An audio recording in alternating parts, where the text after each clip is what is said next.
तीसरे दिन वो बच्चा फिर वापस आता है और बड़ा थोड़ा सा बड़े बुरे मूड में, बहुत बुरे मूड में। वो कहता है कि आपने ये मुझे साइकिल क्यों बेची थी? उनका मैं पाकिस्तान जा रहा था, मुझे इस साइकिल की ज़रूरत नहीं थी तो मैंने बेच दी। उसका तो ये आपकी मजबूरी थी ना कि आपने साइकिल बेचनी थी, क्योंकि आप तो जा रहे थे, आप लेके नहीं जा सकते। उसने कहा हाँ आप ये भी कह सकते हो। उसने कहा कि आपने मेरे साथ बड़ी ज़्यादती की है। उसने कहा मैंने क्या ज़्यादती की है?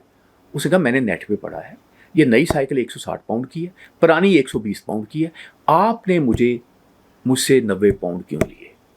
क्या आप मुझे सारी ज़िंदगी इस गिल्ट में रखना चाहते थे? क्या डालना चाहते थे कि मैंने एक बंदे की मजबूरी से फ़ायदा उठाया है?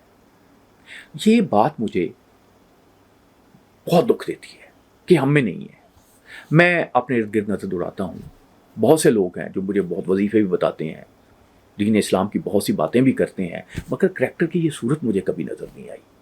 कभी ऐसे नहीं हुआ कि किसी शख्स ने ये सोचा हो कि मैंने इसलिए ये चीज़ नहीं लेनी कि ये मैंने किसी की मजबूरी से फ़ायदा नहीं उठाना।